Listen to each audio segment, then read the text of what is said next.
Hi, good morning. Thank you for being here. So I'm here to talk about how to organize a hybrid production between print and digital, which is funny because I really don't know how to do that. So that should set the proper expectations. I'm not an expert, but I still think I can share some thoughts and tips about how to face this kind of challenge. So the first question should be, why do we pose this question, in fact?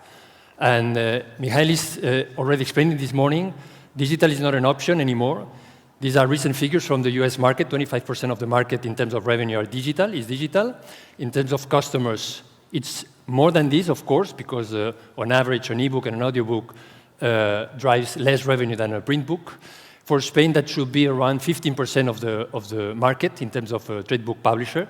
So digital is, as we all know, here, and we have to incorporate it to our processes, no matter how. In terms of opportunity related to audiobooks, we already shared this slide a couple of months ago. For Spanish-based publishers, the receipts you can make in terms of audio, it's as much in the US than in Spain. So again, digital is the way to engage with different and broader audiences. And if we don't want to wait for these platforms to host our content, I mean, they are coming to Europe. This is Spotify. Probably we can expect them to be in Spain next year. So they're driving a completely change of the environment, digital, ebook, audiobook platforms. And these kind of platforms, again, they come with their roadmap. And instead of waiting for publishers to just make the content available for them, they may seize it as well. So as publishers, we need to embrace digital. This is not an option, as we said. So we have to understand how to incorporate this kind of processes so we can deliver the proper output. So we have two different perspectives, probably, about how to face this kind of challenge. The first one should be, or could be, the process perspective. We are used as publishers to organize our production around this final output, which is a print book, who has to be available in a traditional bookshop, which can be a physical bookshop or even an e-commerce platform. We had to learn, like 10, 15 years ago, how to produce as well ebooks into that kind of process. Again, this is really a process-driven perspective, one task triggering another task and trying not to disrupt the process, so to make everything efficient. And ebooks was not such a complex context challenge at the end, because we only had to understand that instead of delivering a PDF to the printing running facility and just getting a book after that, we had to produce an ebook, which was not so complex. We'll go after that now. But then the real challenge came with, sorry. I'm, vaya, haciendo spoiler.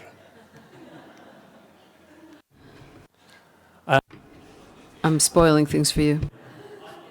Perdón? Ah, amigo. The other button. Sorry. I think it doesn't work. No? Yes, okay, going back. No? Oh, okay, please can someone help me? No. It should work. Okay, this is technology. I mean, no.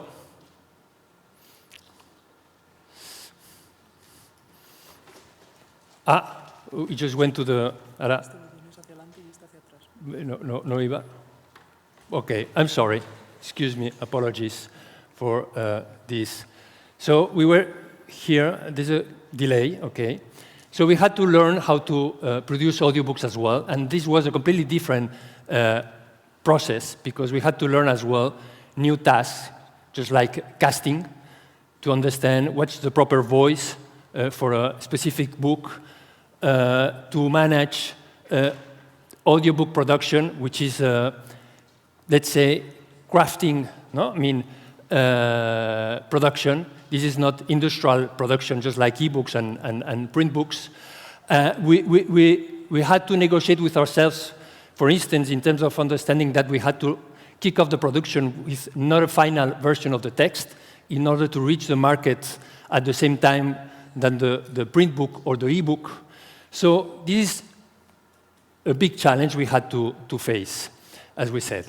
So we had this process, which is streamlined to efficiency, not to disrupt, and with this final aim, which is the print book, as we said.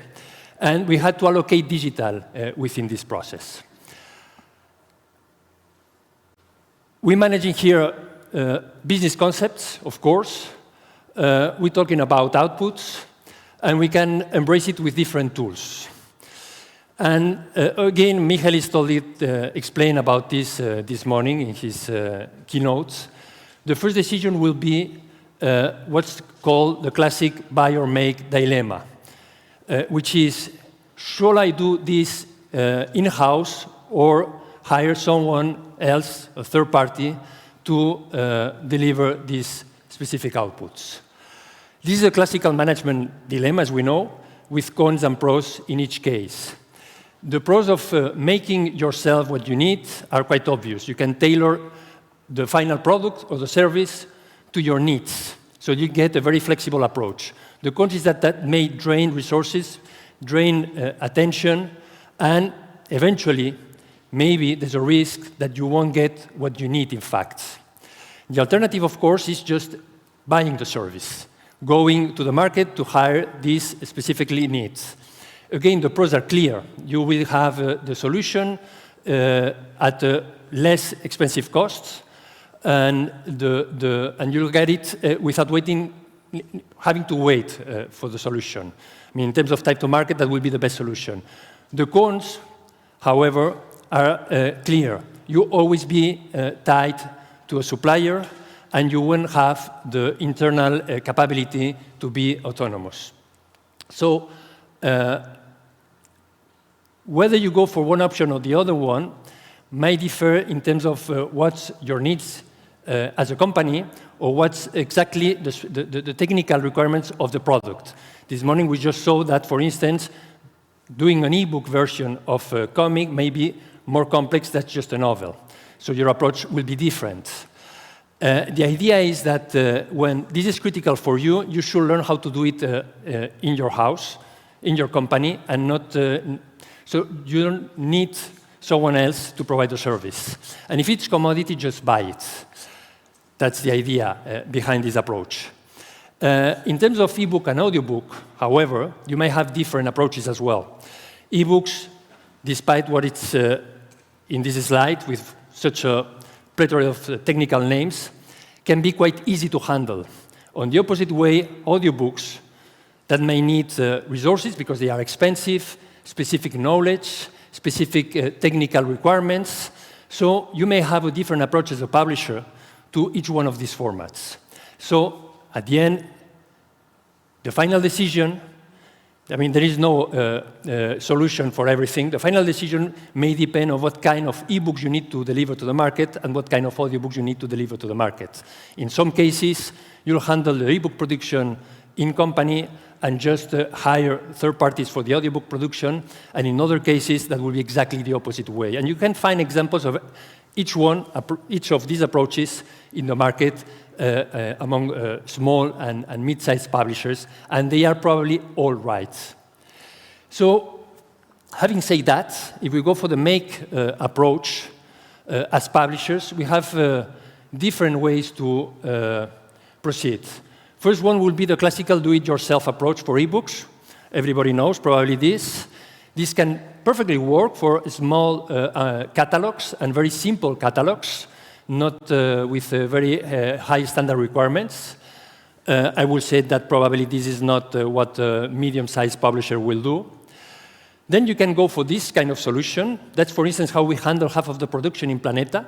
This is a company with a software tailored to work with Adobe InDesign, essentially, but Microsoft Word as well. So this kind of software, I mean, you just put this in your process at the end, and working with PDF and, I mean, InDesign and Word, as we said, the process diverts, and on one hand it goes for the printing facility with the PDF, and the other one, you just incorporate it. For regular production, this is more than okay, of course. Then, in terms of audio, this is a company everybody's hearing about. You can work, and they are, I mean, changing what they are delivering almost every month, I would say. Now they are focused on audiobooks, but they are able to work with EPUBs as well. So this is a solution to make audiobooks in-house, in your company, with an excellent final recording, adapted to the needs that you may have for every text. And other solutions, you may know, this is Azure from Microsoft. They have an excellent technology as well. It may differ one from each other in terms of the requirements. How do you upload the text? How do you need to sometimes work the phonemes, because each technology may do or spell, better some kind of foreign words than others. So you need to put an effort, but that's something that you can do at home. So if you don't have a huge production, that's something you can do, and you reach the market in a very decent way without compromising with one specific platform, for instance. That will be the version from Google, which it's very fine as well. It has the advantage that it already works with your ebook catalog. So if you are actually selling your ebooks through Google Play, they already have your EPUBs, and so you manage with the interface, all the production. You can tailor exactly what kind of voice you need, etc., and you already have this audiobook. And this is available for free. I mean, you can have many different ranges of prices and services, of course, but the idea is that if you go for the make approach because you don't have a big amount of production to handle, or, of course, you want such a degree of personalization, customization for your products, then you have many tools in the market with, available for you. That would be for the buy option. Instead of just doing yourself at home, at the office, in your company, you just go for the market. Again, I'm just mentioning some of the companies that will be here in the next couple of days, so if you have specific questions, you can talk to them. But this will be the option, okay, I go with the professionals, so they handle my production because they have the wide resources just to cover all the widest catalog of requirements that our books can have. So this is the Mark, the Canadian-based company, providing distribution services for ebook and audiobooks that also provides ebook conversion. Another option will be very well known, of course, Bookwire as well. They have probably the biggest catalog in terms of services for digital production. So again, if they already handle your digital distribution, they might produce your ebooks, and of course, they might offer you different solutions for audio productions, ranging from AI tools to human-narrated tools as well, and providing funding when it's needed. So this is an excellent way to handle this kind of requirements. This is an example of how the interface looks like. At the end, that's something that you buy from your company because what you want is an agile process that doesn't keep your attention focused on this specific challenge. And that will be Zebralution, another German company, just like Bookwire. Again, they're here tomorrow and the day after. And these companies, they have been working for digital music distribution for 20 years so far. They know all the challenges. And this may be the perfect solution for a company, a mid-sized or small publisher, really focused on print books, but acknowledging the fact that they need to deliver as well digital versions of their catalog, but they don't want to develop their own capabilities. If we go for, instead of AI or production or synthetic voice production, of course we have the real classic legacy professionals delivering the best production we can probably find in the market, which is, at the end, of course, the human narrations. And there are many examples because we have in Spain such a developed market in dubbing for the audio and video market. So we have different companies, and they will be happy. They have such a big experience in managing these kind of productions. In almost every big city in Spain, we can find companies providing this kind of services. This is a different kind of tool that can help publishers to manage production. And this one is focused on managing the audio production. It happens that when you want a human narration for your audiobooks and you want to work with one specific narrator, and for a different book you will have another narrator, and each narrator will work with a different studio, so at the end you find yourself working with different productions at the same time, with different companies, different suppliers, different schedules, and as we said, everything happens on top of the streamlined process, which is the one delivering the print book. So usually this is managed with Excel files, Trello, or emails. So at the end, it can be a little bit messy. So that's why there are new services, platforms emerging, trying to keep order in that kind of production. That will be EARS, which is provided by a company based in Barcelona. That will be another example that's from a US-based company. So the idea behind is that you can go either for doing it your company or going to the market for solutions, but digital, which is something you had to embrace, of course, will add complexity to the process. And you have tools available, but you need to invest as well in how to manage this complexity in the most easiest way without disrupting your processes. So that will go for this first part. Of course, there are other decisions that you need to keep in mind when you want to combine both productions, digital and print. One, of course, is if you want to be at the same time in every platform or not. So you need to work from the beginning with rights and then with delivering, etc. Which market you want to reach, of course, because that will pose different challenges. That is now quite obvious for South American publishers, for instance, needing to adapt themselves to the new regulations in Europe for accessibility. As we said, partnering with other companies, and I'm not meaning here hiring services from a third party, but eventually joining forces with a different company just to develop together some new product as well. So that was from the process perspective. But really, what I find more interesting is to understand that beyond the technical complexity, that's something that you can always find a way to handle. The interesting idea here is understanding that the marketing is evolving. As we said, there are new platforms reaching our markets and modifying the way audiences engage with our content. So we need to understand this so we can adapt. And it's more a conceptual or philosophical approach than a technical approach, because there always will be solutions for the technical side. So the idea here is that, as we said, customers change, and platforms change.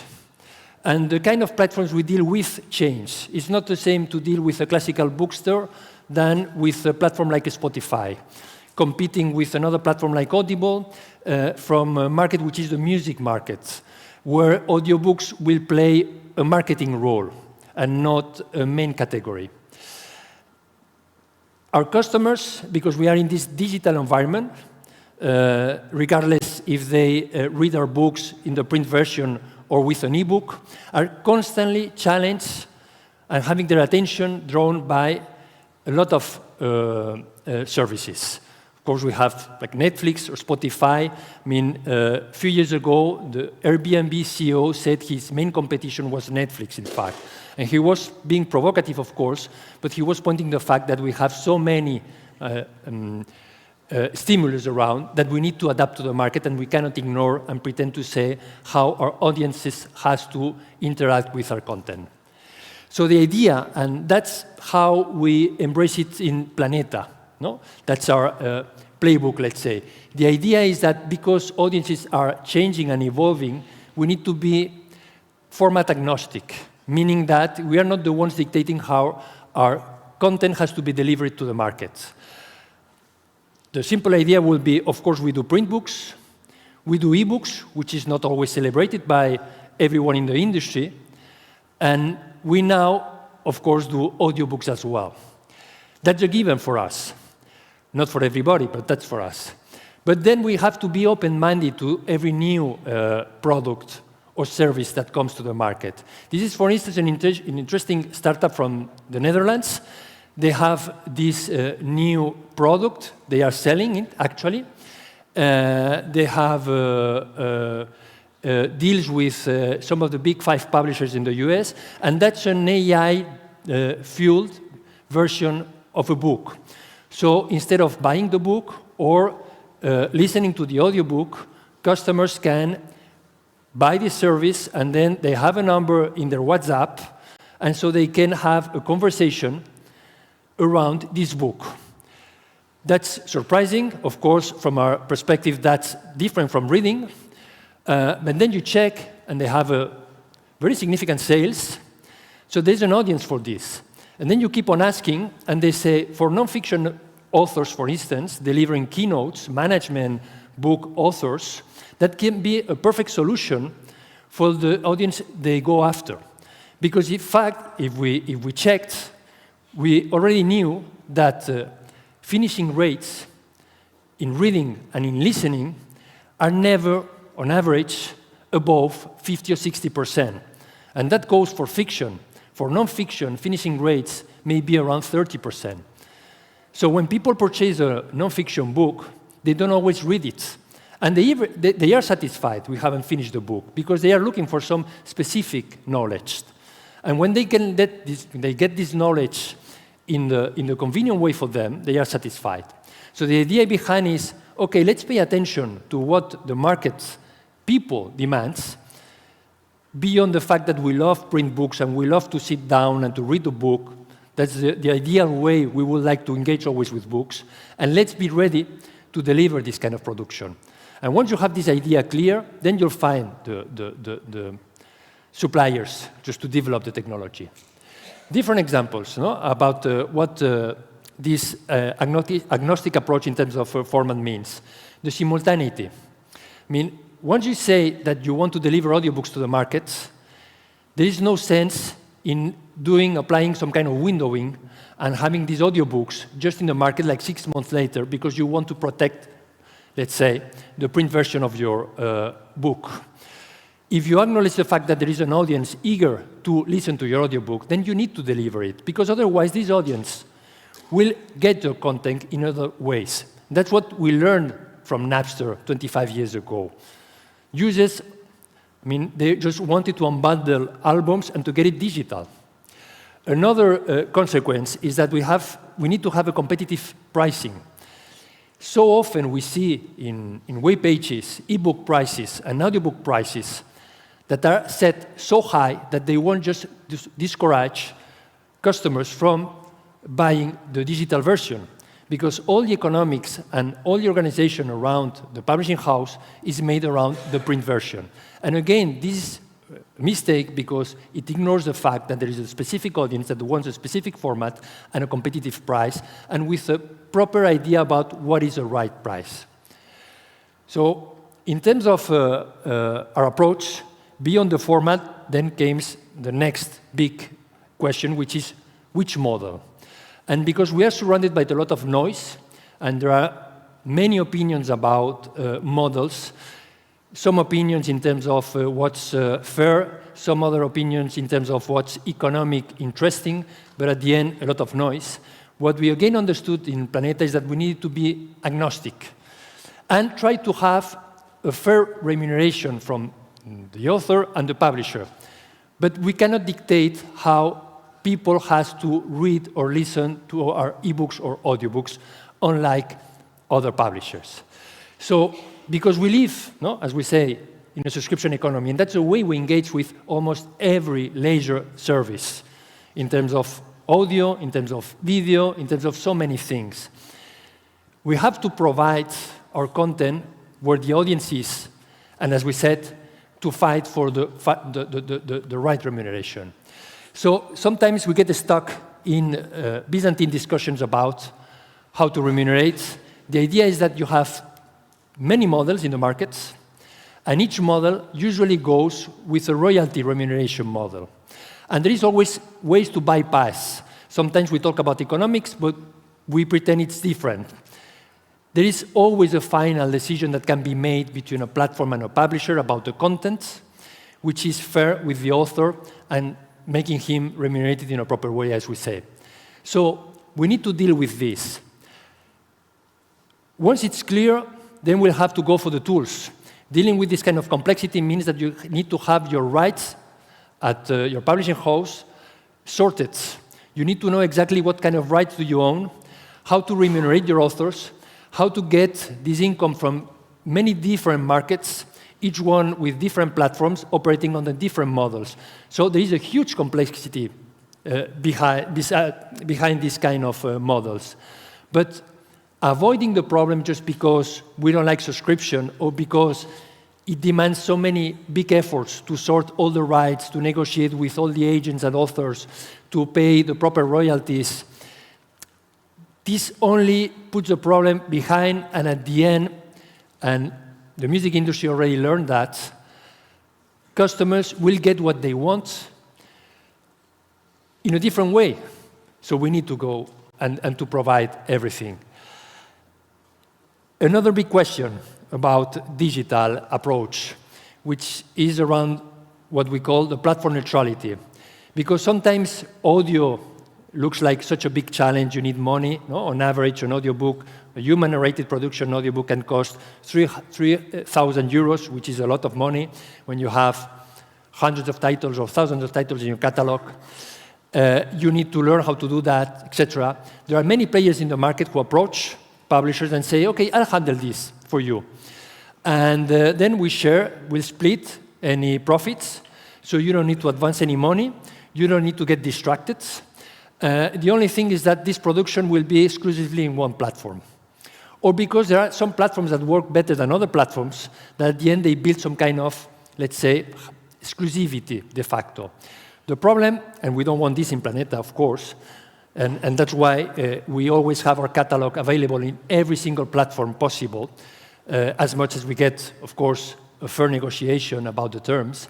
The problem of going with one platform could be this one. And this is already happening in the publishing industry. If we go for the publishing industry as a whole, we have that more than 30% of the market in every Western market. It's run by one single company. If we think about ebooks, then numbers go up to 75% of the market, more or less. In terms of audiobooks, it's not far from these numbers. What's the problem? There are many problems behind this. One is the lack of diversity, which is bad. I mean, we are all in publishing because we believe diversity is good, we believe in what culture brings to democracy, etc. Having all the publishing industry in hands of one big platform, it's never good. That's a belief, of course, you can agree or not.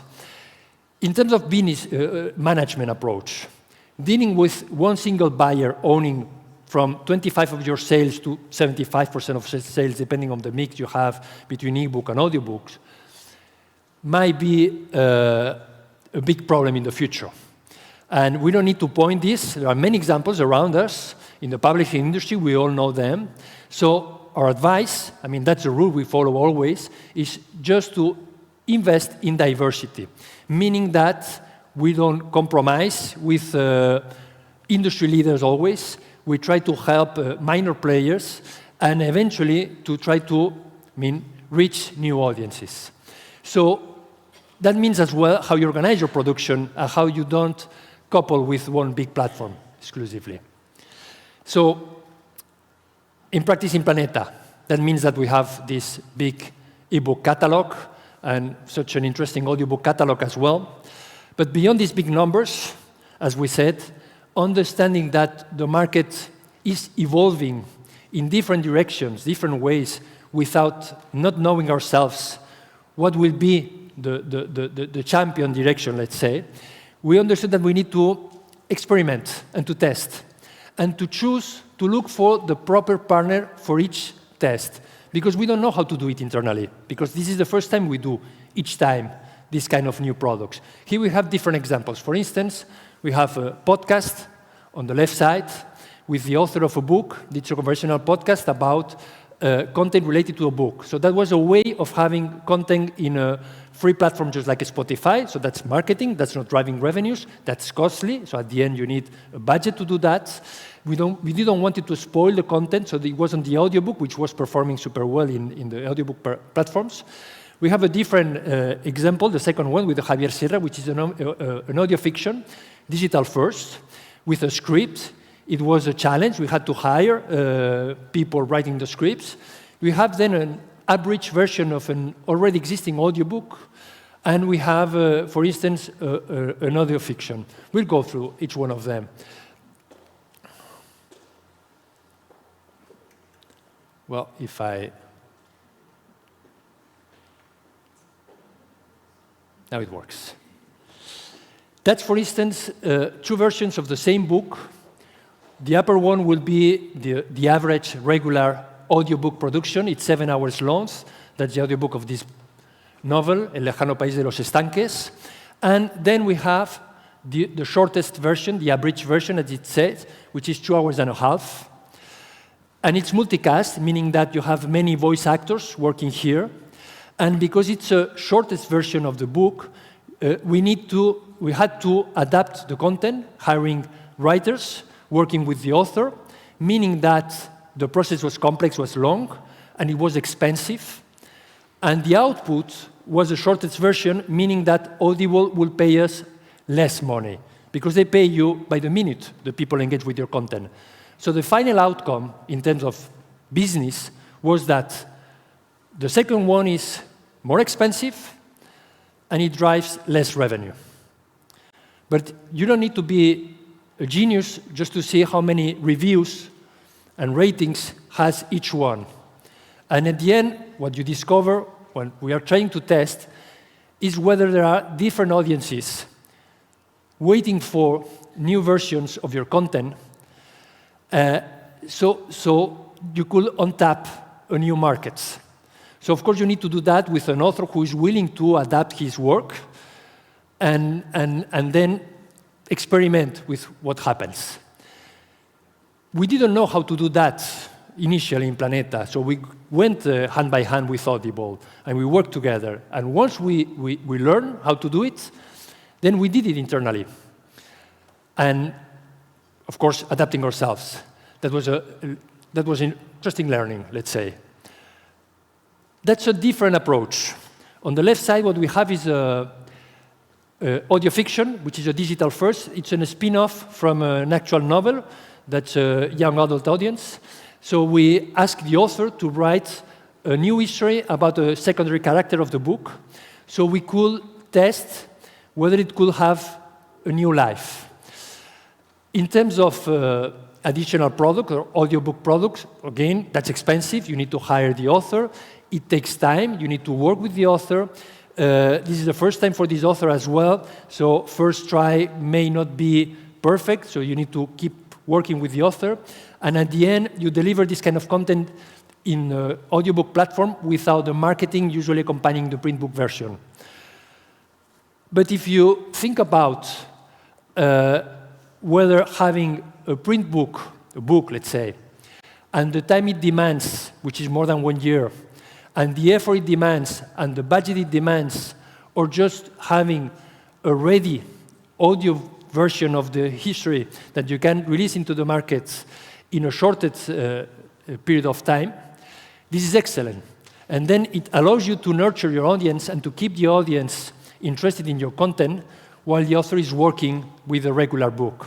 So again, what it demands? Flexibility, because you have your editor working on the regular book and on some extra time working with the audio version with the author.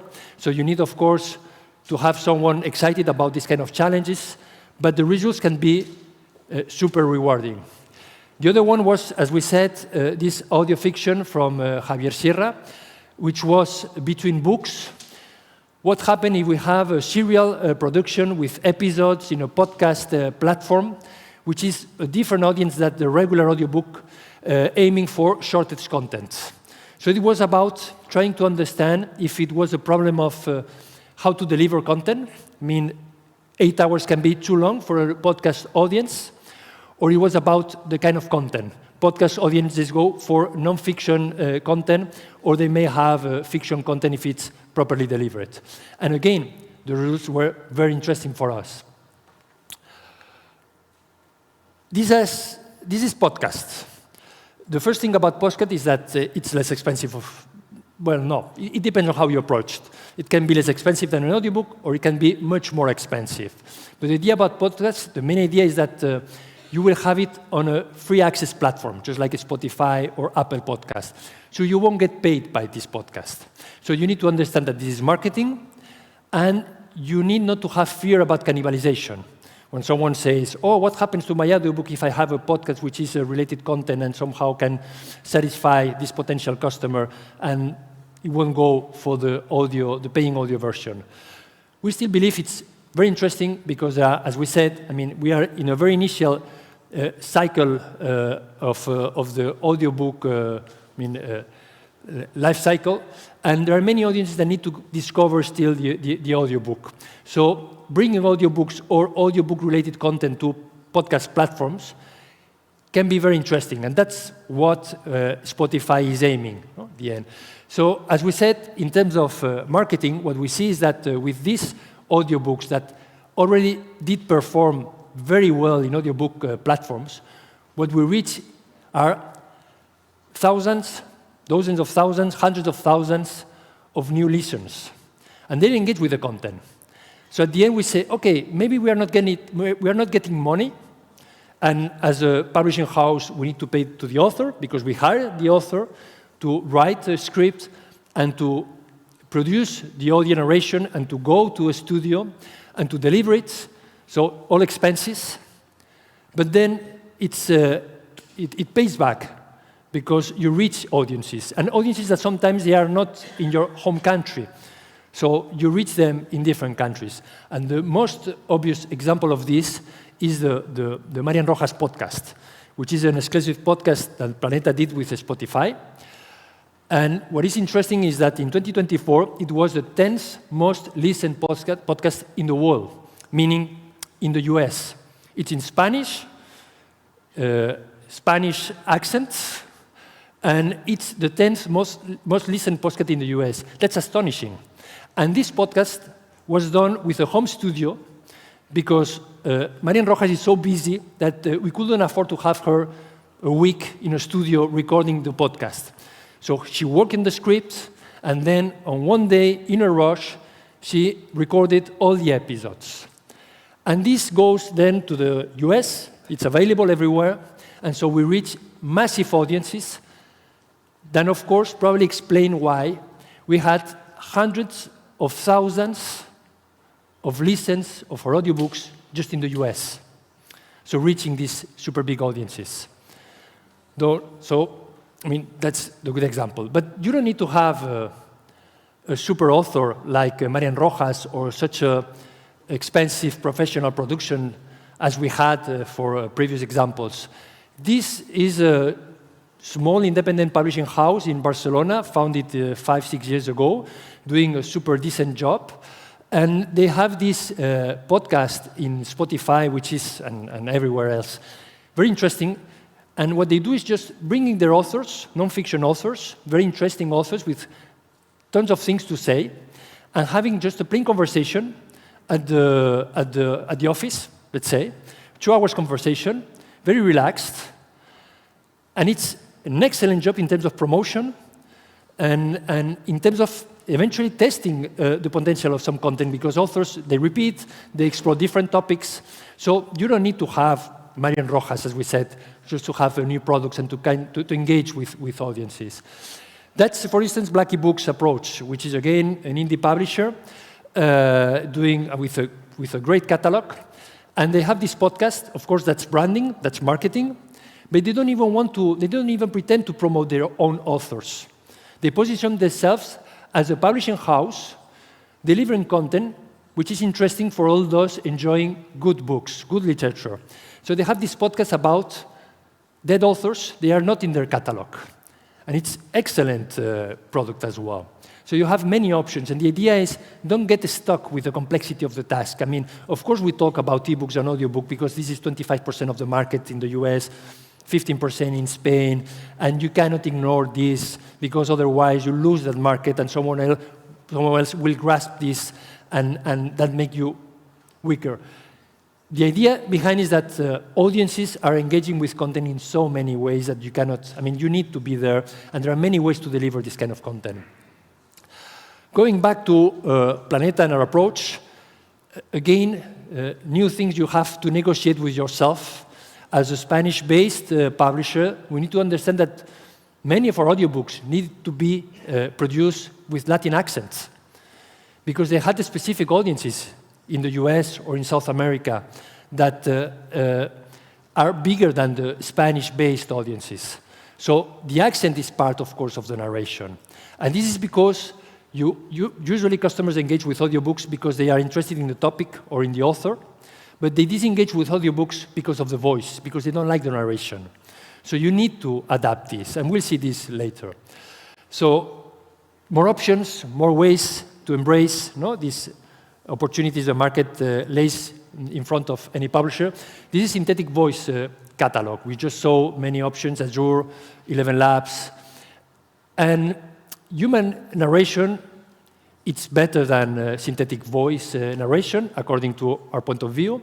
And it's our belief, it's a value, that human narration should prevail over AI narrations. But it doesn't mean as well that we should ignore what AI narration can bring to the market. And because the audiobook market plays with different economics, you cannot afford to produce your catalog with audiobook, with human narration for every single title. So synthetic voice is a way of making available backlist catalogs, niche catalogs. And what we do is, okay, we have more than 30,000 titles in our catalog in Planeta. Everything is available on ebook, but we just have 3,500 audiobooks. What happens with all these remaining 27,000 titles? So this is a technology that can bring these titles, live to the audiobook market. So because we said we are agnostic in every format and in every model, we also embrace this technology. And again, that's an example of how sometimes the market goes faster than we do. El Guru, which is the audiobook on the right side of the screen. The author, who is a management consultant, Reese, came to our office one day and said, I have recorded myself. In fact, I have cloned my voice myself. So I have an audiobook version of my book with my voice, but I haven't done this in a studio. And we say, why did you do that? And he said, because I want this audiobook to be released with my voice, but I don't have time to spend in the studio. So I said, OK, it's interesting. Let's do it again the proper way. We'll have the contracts, because there's an IP with your voice. We'll work it. We'll hire a studio working with the cloning voice. So you need to spend maybe a few hours in a studio just providing samples. And then we'll work it. So I mean, we had all this internal debate in Planeta whether voice replicas were good or not, how to label it. And then the author just came and said, I've done it. So we learned how to do this. And there is a specific authors and audiences for this kind of technologies as well, proving that sometimes everything goes faster than the publishing houses we are willing to do or embrace. So we have audiobooks with cloned voices as well, provided and supported by their own authors. And this came to light last year, more or less. And it was very interesting, because that's a Storytel with this new feature, which is the voice switcher, allowing customers just to change the voice of the narration of the audiobook. And you can go from a male in his mid-60s to a young girl of 20-some, because you just like more her voice, or that's the way you think this narrator of the book you would like to listen will perform the narration. That's a kind of technology which is not available yet for publishers, not even for Planeta. That's far beyond our reach. But again, what is interesting is the underlying idea that we may have the content and an idea about how to deliver it to the audience, but audiences, because they engage with content in so many ways and with different platforms, playing video games and then watching the max version of the video game and then going for the book and not waiting always for the translation version of this book. So maybe we have this idea about who the narrator should be in terms of gender or age, but the audience has the right to say, I want it in a different way. And probably as publishers, and again, that's our belief, no? We are in a value-driven industry, we need to work with authors just to bring their content to the biggest audience, but making it available. So when this technology is being released and many companies can, in the future, afford to have it, Audible just disclosed an announcement last week about having different voices and languages as well, then we understand in Planeta that we need to be ready just to have, at an affordable cost, different versions of our catalog, so each part of the audience will be satisfied with the final output. And that's the last slide. So that was in a nutshell, as we said.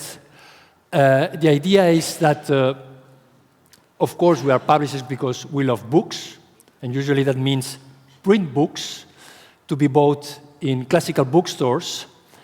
But one thing is what we like to do, and other thing is what audiences, and I'm not talking about buyers or readers, but audiences, that goes beyond the format and the way to acquire content, wants our content to be delivered. So we need to be in delivering each format demanded by the market, in each platform, under each model, always in a sustainable way, meaning that authors are being paid in a fair way, and without compromising with any platform. So we won't be prisoners of a dynamic in the future and having our hands tied. And as well, and that goes a little bit beyond maybe the scope of this keynote, without giving up our marketing as well. Because otherwise, we end, as we said, dealing with platforms owning more than what is reasonable in terms of sustainability of the market. And that's it. Apologies for the problem with the slides, and that's all.